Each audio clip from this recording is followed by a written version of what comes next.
അസ്സലാമു അലൈക്കും വറഹ്മത്തുള്ളാഹ്. മഗ്രിബ് ഇശാഇന്റെ ഇടയിലുള്ള സമയം എന്ന് പറയുന്നത് വളരെ പ്രധാനപ്പെട്ട സമയമാണ്. അള്ളാഹുവിന്റെ റഹ്മത്തിന്റെ മലക്കുകൾ ഇറങ്ങുന്ന സമയമാണ്. എന്നാൽ നമ്മുടെ വീടിന്റെ പുറംഭാഗത്തു കൂടെയൊക്കെ ശൈത്താന്മാർ സഞ്ചരിച്ചു കൊണ്ടിരിക്കുന്ന ഒരു സമയവും കൂടെയാണ്.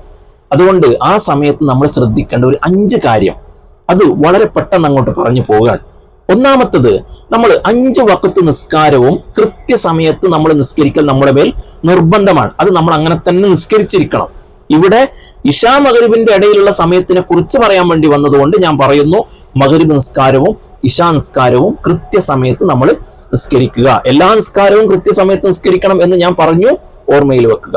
രണ്ടാമത്തത്, നമ്മുടെ വീട്ടിൽ മഗ്രിബ് ഇശാഇന്റെ ഇടയിലുള്ള സമയത്ത് നമ്മൾ ഖുർആൻ ഓതാൻ വേണ്ടി മാത്രം മാറ്റി വെക്കുക. നമ്മുടെ വീടുകളിൽ നിർബന്ധമായിട്ടും ഖുർആൻ ഓത്ത് അധികരിപ്പിക്കുക. അത് രണ്ടാമത്തതാണ്. മൂന്നാമത്തത്, ആവശ്യമില്ലാതെ നമ്മൾ പുറത്തിറങ്ങരുത് വീട്ടിൽ നിന്ന്. പ്രത്യേകിച്ച് നമ്മൾ ചെറിയ കുട്ടികളെ വീട്ടിൽ നിന്നും പുറത്തിറക്കരുത്. അത് നമ്മുടെ വീടുകളിൽ വയസ്സായ ആളുകൾ ഉണ്ടെങ്കിൽ ഒരിക്കലും സമ്മതിക്കൂല. മഗ്രിബ് ഇശാഇന്റെ ഇടയിൽ കുട്ടികളെ വീട്ടിൽ നിന്നും പുറത്തിറക്കാൻ സമ്മതിക്കൂല. കാരണം എന്താ? അവർക്കറിയാം അതിന്റെ ഭവിഷ്യത്ത്. ആ സമയത്ത് പിശാചുക്കൾ സഞ്ചരിക്കുന്ന സമയമാണ്. ഇത് കിതാബുകളിലുള്ളതാണ്, ഞാൻ ഇങ്ങനെ തോന്നിയതുപോലെ പറയല്ല. ആ സമയത്ത് പിശാചുക്കൾ സഞ്ചരിക്കുന്ന സമയമായതുകൊണ്ട് ഈ കുട്ടികൾക്ക് ആ പിശാചിന്റെ ശർറ് ഏൽക്കാൻ സാധ്യതയുള്ളത് കൊണ്ട് ആ സമയത്ത് കുട്ടികളെ പുറത്തിറക്കരുത്. ആവശ്യമില്ലാതെ നമ്മളും പുറത്തിറങ്ങരുത്. മൂന്നാമത്തെ കാര്യം അതാണ്. നാലാമത്തത്, മഗ്രിബ് ആയി കഴിഞ്ഞാൽ വാതിലുകൾ അടച്ചു കുറ്റിയിടുക, അതുപോലെ തന്നെ ജനാലകളൊക്കെ അടക്കുക. അടക്കണം എന്ന് മാത്രമല്ല, അടക്കുന്ന സമയത്ത് ഒരു ദിക്റും കൂടെ ചൊല്ലണം. ഏതാണ് ദിക്ർ?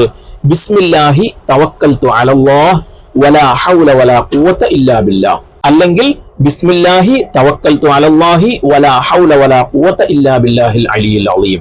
ഈ ദിക്ർ പറഞ്ഞുകൊണ്ട് വാതിലുകൾ അടച്ചു കുറ്റിയിടുക, അതുപോലെ തന്നെ ജനാലകളൊക്കെ അടക്കുക. അത് ഏത് സമയത്ത് നമ്മൾ വാതിൽ അടക്കുന്നുണ്ടെങ്കിലും ഈ ഒരു ദിക്ർ പറയൽ സുന്നത്താണ്. ഇനി അഞ്ചാമത്തത്, നമ്മുടെ വീടുകളിൽ നമ്മൾ പോറ്റി വളർത്തുന്ന മൃഗങ്ങൾ ഉണ്ടാകും. 4 കാല് മൃഗങ്ങൾ, ആട്, മൂരി, പോത്ത് പോലെയുള്ള മൃഗങ്ങൾ ഉണ്ടാകും. അതുപോലെ തന്നെ കോഴികളെ പോലെയുള്ള മൃഗങ്ങൾ ഉണ്ടാകും.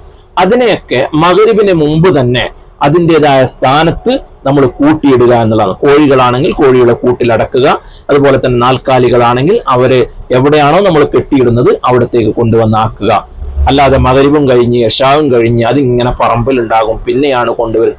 അങ്ങനെ ചെയ്യാൻ പാടില്ല. അതെനിക്ക് പിശാചിന്റെ ബാധ ഏൽക്കാൻ സാധ്യതയുണ്ട് എന്നുള്ളതാണ്. അതുകൊണ്ട് ഈ 5 കാര്യങ്ങൾ നമ്മൾ കൃത്യസമയത്ത് നിസ്കരിക്കുക, മഗ്രിബ് ഇശാഇന്റെ ഇടയിൽ നമ്മൾ ഖുർആനോത്ത് അധികരിപ്പിക്കുക, അതുപോലെ തന്നെ പ്രത്യേകിച്ച് കുട്ടികളെ, അതുപോലെ തന്നെ നമ്മൾ ആരും ആവശ്യമില്ലാതെ വീട്ടിൽ നിന്നും പുറത്തിറങ്ങി നടക്കാതിരിക്കുക, അതുപോലെ തന്നെ വാതിലുകളും ജനലുകളും മഗ്രിബ് ബാങ്കിന് മുമ്പ് തന്നെ അടക്കുക. അടക്കുന്ന സമയത്ത് ബിസ്മില്ലാഹി തവക്കൽതു അലല്ലാഹ് വലാ ഹൗല വലാ ഖുവത ഇല്ലാ ബില്ലാഹ് എന്നുള്ള ദിക്ർ പറയുക.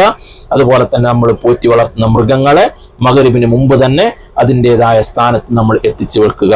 ഇത് നമ്മൾ പ്രത്യേകം സൂക്ഷിക്കേണ്ടതാണ്, വളരെ സൂക്ഷിക്കേണ്ടതാണ്. അല്ലാഹു തആല നമ്മെ എല്ലാവരെയും നന്നാക്കി തരുമാറാവട്ടെ. അല്ലാഹു തആല നമ്മുടെ ജീവിതത്തിൽ ബറക്കത്ത് ചെയ്യുമാറാവട്ടെ. ആമീൻ യാ റബ്ബൽ ആലമീൻ. ദുആ വസിയത്തോടെ അസ്സലാമു അലൈക്കും വറഹ്മത്തുള്ളാഹി.